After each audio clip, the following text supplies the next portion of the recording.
Obrigada por te juntares a nós neste episódio de Fórmula do Crime, o serial killer de Long Island.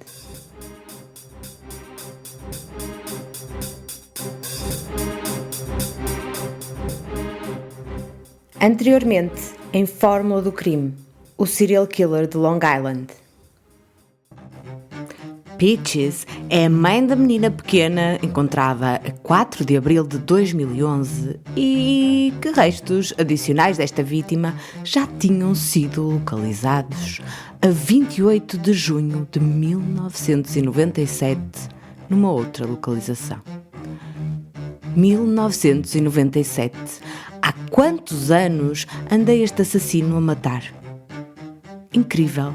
Como é que é possível acontecer este tipo de coisa? Um aviso aos ouvintes. O seguinte podcast apresenta conteúdo que pode não ser indicado para todas as pessoas.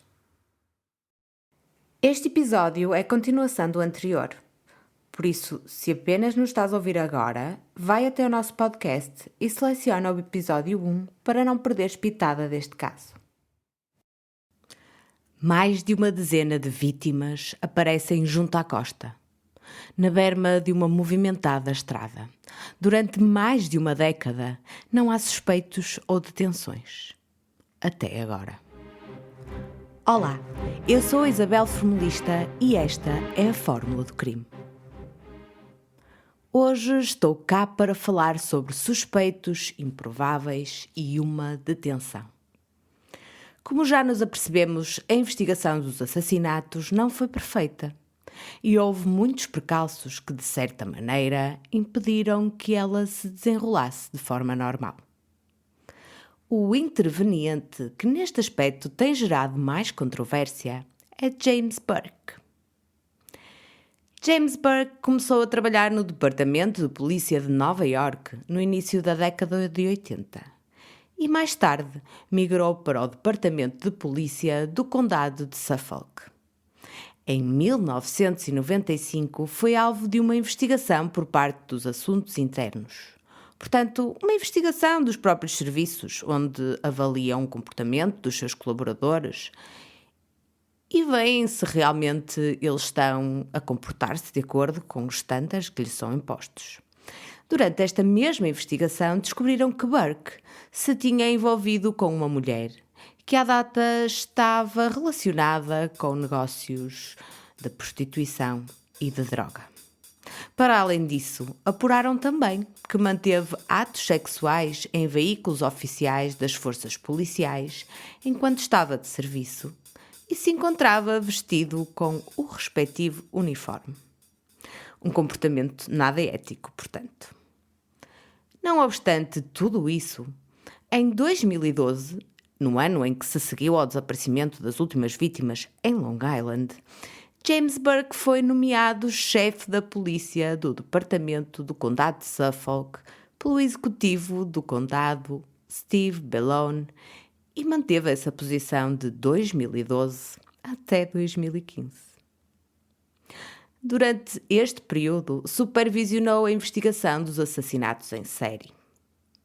As decisões que tomou relacionadas com este caso levaram a que fosse fortemente criticado por outras forças policiais. Bem, para mim só a nomeação já tinha sido razão suficiente para gerar polémica, mas pelos vistos, a controvérsia prendeu-se com a sua decisão de cessar a cooperação com o FBI. Pois, não terá sido uma decisão muito acertada, não. Tendo em conta que o FBI é uma das forças policiais que tem mais recursos em seu poder e que tem uma dezena de homicídios para resolver, não é?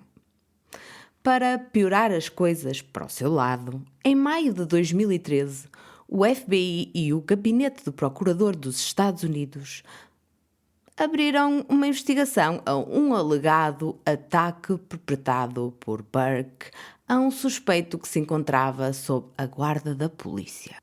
Após este ataque, alegadamente houve tentativa de encobrir o incidente e coerção de testemunhas.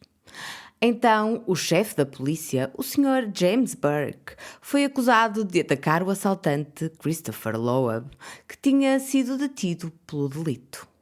O problema foi que durante este assalto ao carro, que por acaso estava destrancado, do chefe da polícia, Loeb roubou uma mochila com um coldre, munições, uma caixa de charutos e, imaginem só, um saco com brinquedos sexuais e pornografia. Sem ter como se defender do apurado na investigação, Burke declara-se culpado e Steve Bellone, o executivo do condado de Suffolk, que em 2012 o tinha nomeado chefe da polícia, fez a seguinte declaração. Jim Burke, uma pessoa a quem eu depositei grandes responsabilidades, mentiu-me na cara durante quase 3 anos e orquestrou um encobrimento para perpetuar esta mentira. Pois, em novembro de 2016, foi sentenciado a 46 meses numa prisão federal por agressão e obstrução à justiça. Pena essa que começou a cumprir em janeiro de 2017. No entanto, em novembro de 2018, James Burke sai da prisão e passa a cumprir a restante pena em prisão domiciliária, que finalmente termina em abril de 2019. Estes factos são alarmantes, não só por se tratar de alguém com enormes responsabilidades na sociedade, com grande poder de influência, mas principalmente por se tratar de um agente de autoridade com um cargo de relevância. No fundo, todas as diligências da polícia de Suffolk eram coordenadas e organizadas por Burke. Adicionalmente, era sobre ele que pendia a responsabilidade de investigar e de tomar decisões estratégicas no que se referia ao aparecimento dos restos mortais encontrados nos anos imediatamente anteriores a ter tomado posse. Relembro que Shannon desaparece em maio de 2010. As vítimas de Gilgo são encontradas em dezembro. As buscas cessam temporariamente e, quando são retomadas, segue-se a descoberta de novas vítimas, até que, em dezembro de 2011, é encontrado o corpo de Shannon Gilbert. Burke torna-se chefe em 2012. Uma decisão que considero estranha, uma vez que se sabia que tinha cometido alguns comportamentos no mínimo censuráveis durante o exercício das suas funções. Todo este background e comportamento nada ético, aliado ao facto de ter cessado a colaboração com o FBI e de manter relações com prostitutas e eventualmente com traficantes, levaram a que muitos desconfiassem da sua participação nos crimes. Ou pelo menos da sua intervenção para obstruir a justiça. Não nos podemos esquecer que todas as vítimas de Gilgo parecem ter desaparecido depois de terem baixado a guarda e ignorado uma ou outra rotina que até então tinham implementado para a sua segurança. Muitos familiares na altura acreditavam que estes comportamentos tinham de ter algum fundamento. E entre as hipóteses sugeridas estava o facto de o cliente se tratar de um agente da lei. Por isso, à medida que se foram conhecendo os novos factos, Burke passou a ser um suspeito viável para muitas pessoas. Esta opinião tem vindo a ganhar adeptos, uma vez que, em agosto de 2023, Burke volta a ser detido. Porquê? Por ter exibido os seus órgãos sexuais e expressado o seu interesse em sexo oral a um guarda florestal, à paisana, que circulava no Parque Memorial, aos veteranos do Vietnã. Burke, na altura com 58 anos, tentou depois escapar à detenção, usando a sua posição de antigo agente de autoridade. Esta detenção foi produto de uma operação que tinha sido criada devido a queixas de que havia pessoas que solicitavam atos sexuais no parque. Uma vez que o guarda florestal não demonstrou permeabilidade à sua argumentação, Burke fez uma última tentativa e tentou demovê-lo, dizendo que a sua detenção seria uma humilhação pública. Pois, que não tivesse feito, não é? Foi indiciado por solicitação de serviços de prostituição, oferta de ato sexual, exposição indecente e obscenidade pública. Desde então, as duas primeiras acusações caíram. Para além disso, Burke também teve encontros com prostitutas toxicodependentes e chegou a fugir de um acidente por excesso de álcool. Isto de acordo com registros dos tribunais e de vários outros relatórios. Não é, portanto, um exagero considerar que os esforços da investigação feitos entre 2012 e 2015, anos em que ocupou o cargo de chefe da polícia, não merecem qualquer garantia.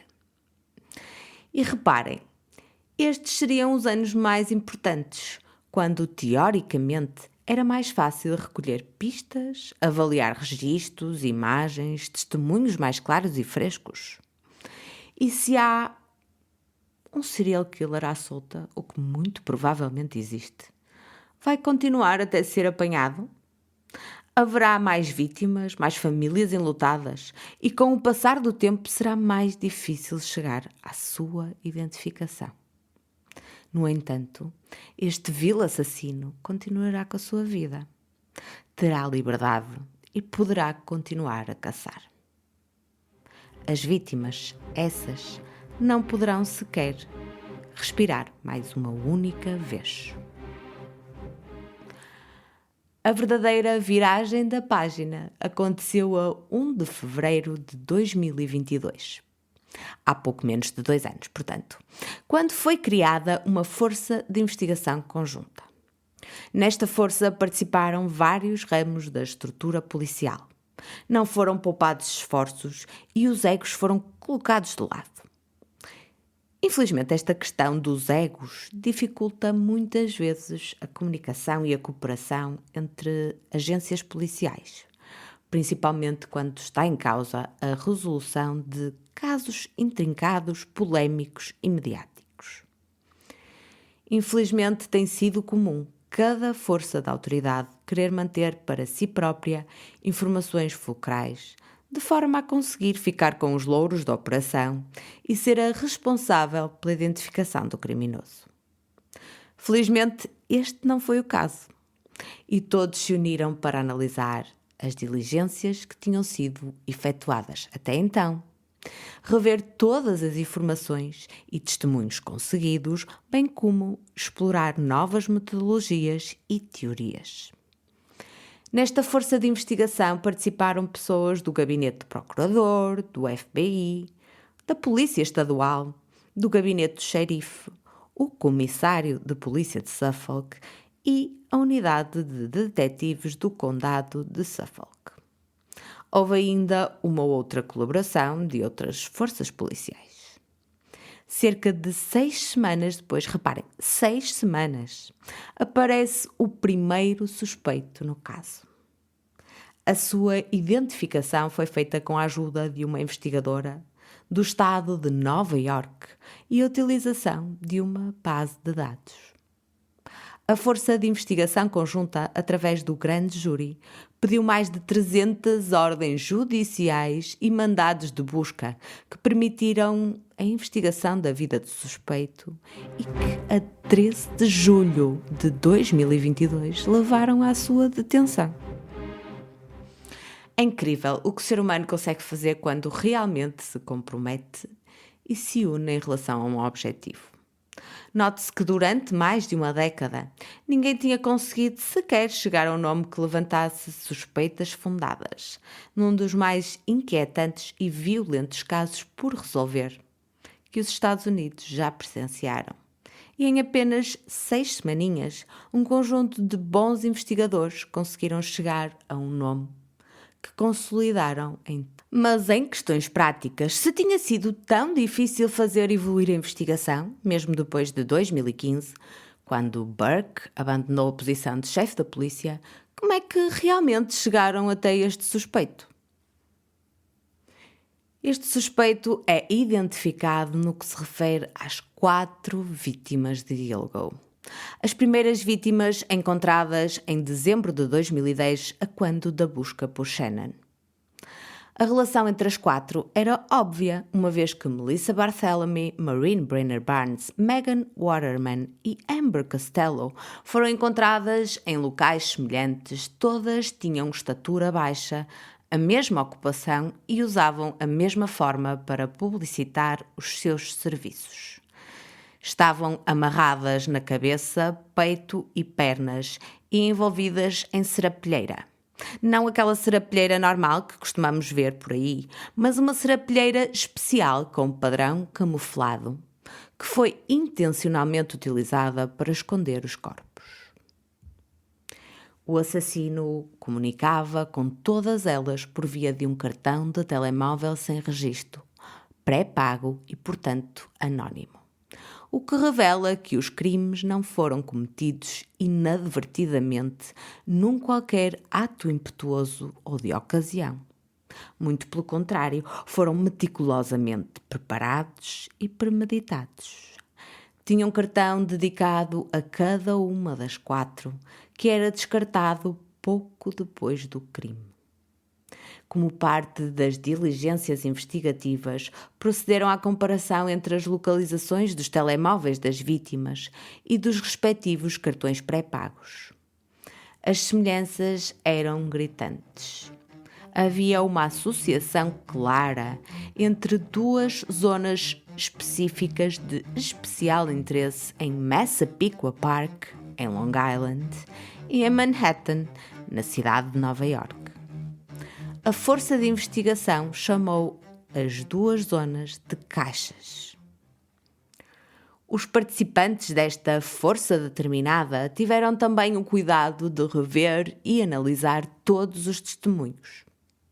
Sabiam que Amber se tinha encontrado com um cliente no dia 1 de setembro de 2010, no dia anterior ao seu desaparecimento, e tinha usado um ardil que já lhe conhecemos, como já vimos no episódio 5. Ela recebeu o cliente em casa como se tudo decorresse dentro da normalidade, cobrou os seus serviços a priori e depois disso alguém que fingiu ter um relacionamento com Amber entra em casa surpreendendo-os e exigindo explicações relativamente ao que se estaria a passar.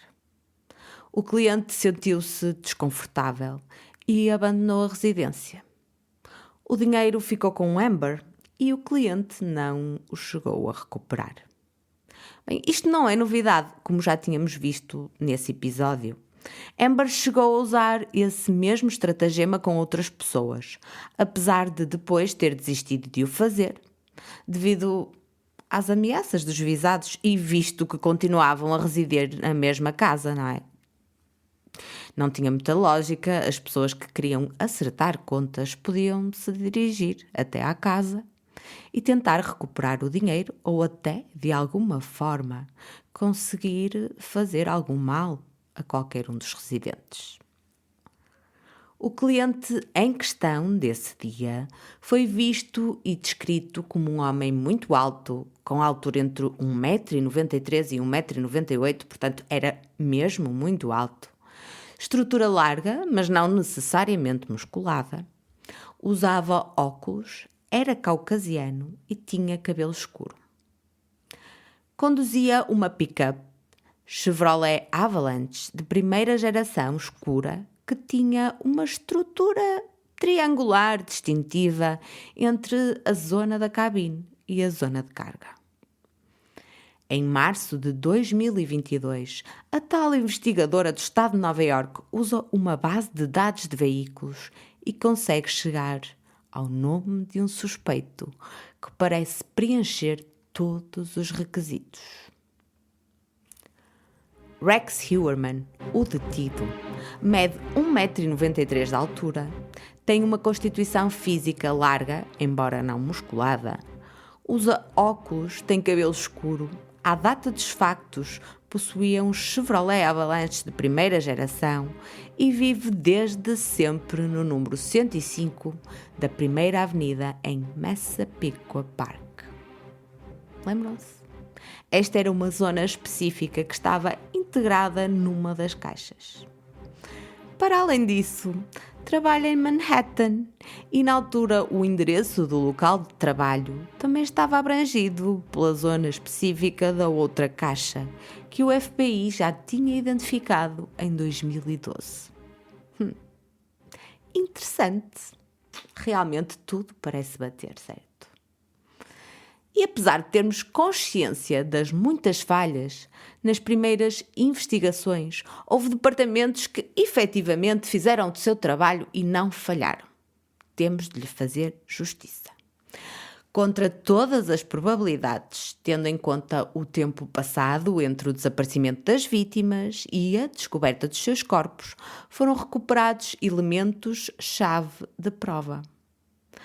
Apesar de Maureen ter desaparecido em julho de 2007, em dezembro de 2010 foi possível recuperar um cabelo que se encontrava na fivela do cinto que tinha sido usado para prender as suas pernas.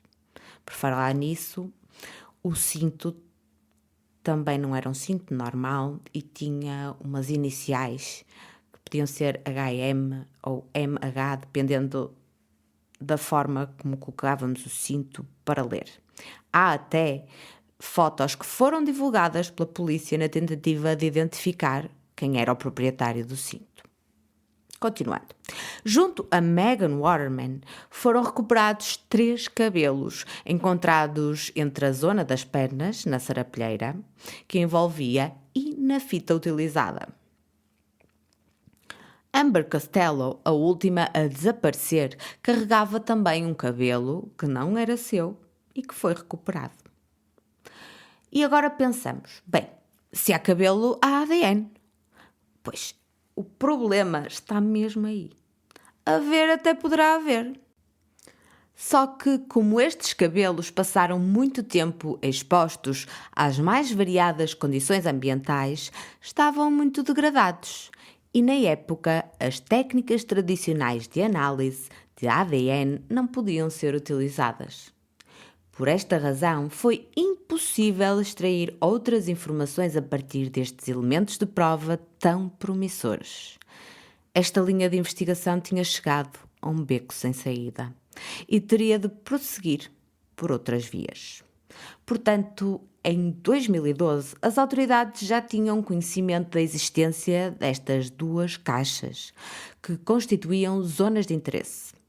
Sabiam que tinham recuperado os cabelos, que na altura não conseguiam analisar, mas não tinham dado a devida importância ou não tinham investigado o cliente que tinha contratado Amber no dia anterior ao acidente.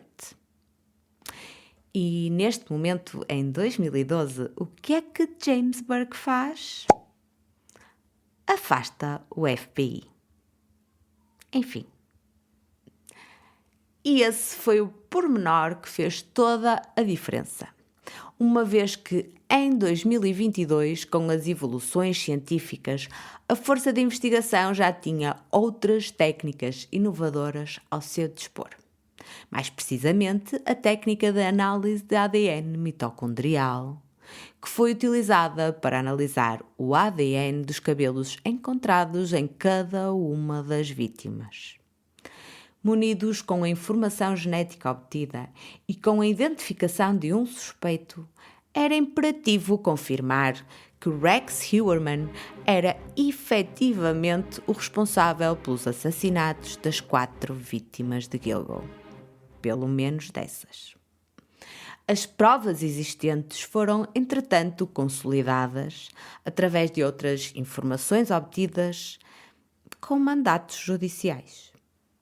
A força de intervenção procedeu imediatamente à vigilância apertada de Heuermann, não só para evitar que cometesse mais crimes, mas também para conseguirem uma amostra do seu ADN, de forma a confirmar definitivamente as suspeitas. Isto é algo que a polícia faz com cada vez mais frequência. Se assim não fosse, teriam de pedir uma ordem judicial para a obtenção das amostras, mas o problema não estaria mesmo aí, uma vez que, muito provavelmente, conseguiriam fazê-lo. O problema seria alertar o suspeito, que ficaria a saber que estava na mira das autoridades. Podia, por isso, tentar a fuga ou cometer algum ato cruel levado pelo desespero. A polícia opta, portanto, por recuperar qualquer objeto descartado pelo suspeito num local público, uma vez que se trata de algo que foi abandonado de livre vontade e sob a qual já não há qualquer presunção de posse. O que tramou Rex Heuermann foram os seus vícios alimentares e a sua predileção, imaginem só, por pizza. Rex gostava tanto desta comida que frequentemente a comprava e comia enquanto se deslocava pelas ruas de Manhattan. Hábito esse que muitos nova-iorquinos têm. Numa dessas vezes, a polícia resgatou a caixa descartada num caixote do lixo que continha restos de pizza no seu interior e conseguiu também obter amostras de ADN abandonadas pela família. Os sacos de lixo que saíam da residência de Massapequa. Foi tudo enviado para o laboratório de forma a ser analisado. Quando tentaram obter mais informações sobre o paradeiro de Rex e da sua família na altura dos desaparecimentos, constataram que a esposa de Rex estava fora do estado de Nova York, pelo menos durante os homicídios das últimas 3 mulheres. Melissa, Megan e Costello. E que o Rex Heuermann se encontrava sozinho nas áreas de interesse. Adicionalmente, a análise dos seus registros de telemóvel, portanto do telemóvel oficial que utilizava no seu dia-a-dia, confirmaram que sempre que os 4 telemóveis usados para contactar as vítimas ativavam uma torre celular, o seu próprio telemóvel também ativava as mesmas torres. Abençoada tecnologia. Algo muito preocupante, no entanto, que também foi descoberto, prende-se com o facto de terem conseguido associar Heuermann a 7 telemóveis sem registro. Sim, 7. Não foram só 4, foram 7. E de conseguirem perceber que o suspeito tinha criado e utilizava endereços de e-mail fraudulentos. Isto é, endereços de e-mail onde usava outros nomes, que provavelmente nem sequer existiam. Com estas informações na sua posse, o passo seguinte foi entrar em contacto com a Google e pedir informações relacionadas com estes e-mails. Bem, pedir é uma forma de falar, uma vez que todos esses pedidos são feitos através de ordens judiciais autorizadas por um grande júri. As informações que chegaram vieram confirmar que Rex frequentemente fazia pesquisas para saber se havia novos desenvolvimentos e em que pé é que estava a investigação. Mas não se ficava por aí. Tentava encontrar e chegar até familiares das vítimas. Procurava fotografias e tentava localizá-los. Que crueldade!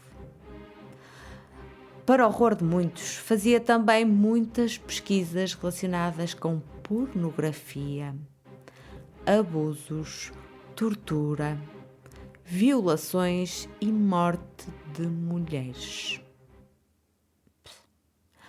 A força policial viu reforçada a necessidade de manter todos os seus passos em sigilo, uma vez que a mínima fuga de informação podia chegar até ao suspeito e alertá-lo. Quanto ao automóvel utilizado por Rex na altura dos acontecimentos, ele foi detectado e apreendido na Carolina do Sul, portanto, noutro estado. A 13 de julho de 2022, no momento da detenção, Rex Heuermann tinha na sua posse um novo cartão de telemóvel sem registro, que as autoridades vão investigar. Preparar-se-ia para fazer uma nova vítima? Não sabemos. O que sabemos é que desde esse dia já não poderá voltar a matar, porque se encontra detido até aos dias de hoje.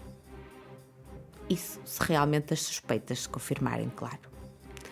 Na sua indiciação, é possível verificar que as provas foram minuciosamente escrutinadas e solidificadas. Cada uma delas encontra-se sustentada por várias outras. Assim, no dia 14 de julho de 2022, é formalmente indiciado pelos homicídios qualificados e homicídios simples de Megan Waterman, Amber Costello e Melissa Barthélemy. Durante esta indiciação, fica também patente que é o principal suspeito do homicídio de Maureen Brainerd Barnes.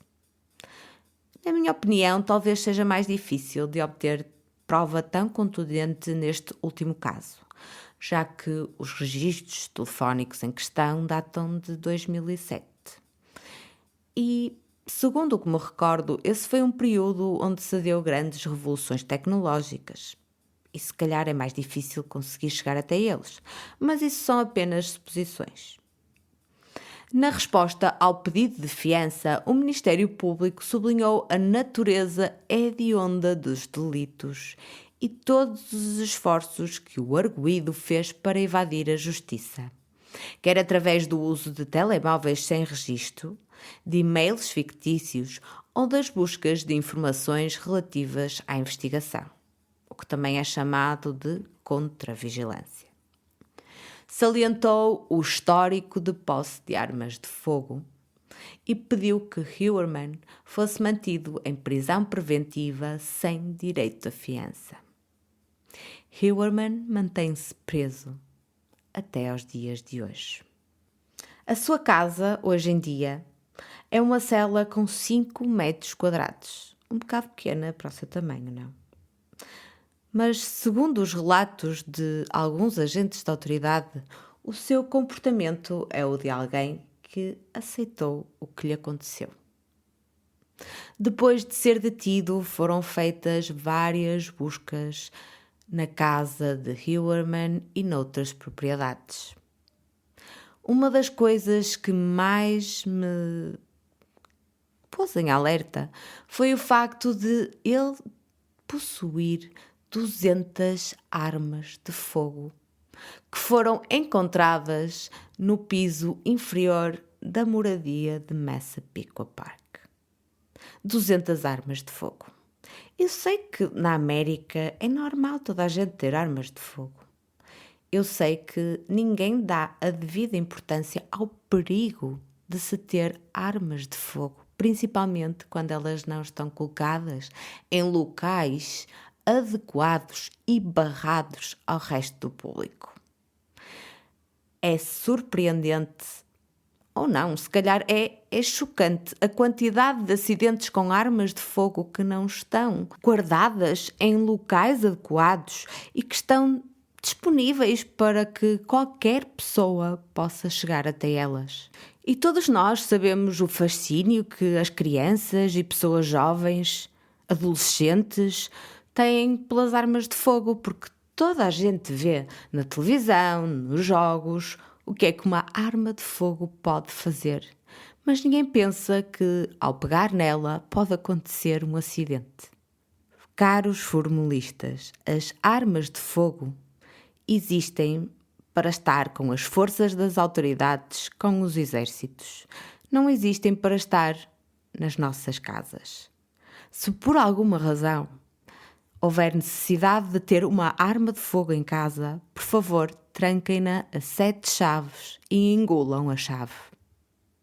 Porque não sabem se a vossa própria arma, que muitas vezes têm convosco, na vossa casa para vos proteger de agressões externas, não poderá ser exatamente aquela arma que vai fazer com que tenham o maior desgosto das vossas vidas.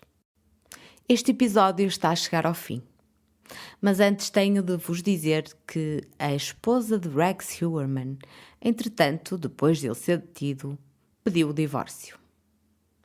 Não sabemos se ela por alguma razão poderá estar envolvida ou se sabia das atividades extracurriculares do marido. Uma vez que, segundo o que está na indiciação, nos últimos pelo menos 3 assassinatos ela se encontrava fora da área. O que sabemos é que pediu o divórcio e não quer estar relacionada com estes crimes. O que mais me assusta no meio de todas estas revelações que foram feitas nestes últimos episódios, é como é que uma pessoa completamente integrada na sociedade, que tem um trabalho, que viaja todos os dias para o trabalho, inclusivamente que dá emprego a outras pessoas, se consegue misturar tão bem e consegue ter uma vida dupla. Ninguém parece acreditar, à primeira vista, que este arquiteto que tem o seu próprio gabinete no centro de Manhattan é capaz de cometer tais atrocidades. É como vos digo, que o perigo está onde menos se espera. Pode estar no teu colega, no teu amigo, no teu vizinho. Pode estar no senhor que te traz o pão todos os dias. Pode estar no polícia que garante que as ruas estão seguras. Pode estar no juiz que todos os dias dá sentenças a outras pessoas. Pode estar em qualquer lado.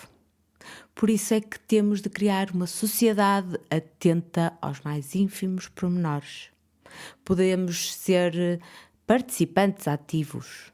Podemos dar o nosso contributo. E eu escolhi dar o meu próprio contributo com este podcast. Muito obrigada por terem estado aí desse lado. Espero que tenham gostado. Se gostarem, por favor, coloquem um like e subscrevam. Apoiem-nos de qualquer forma. Referenciem o nosso podcast a outros amigos ou conhecidos que gostem do tema da investigação criminal. E fiquem atentos, porque o perigo pode estar em qualquer esquina.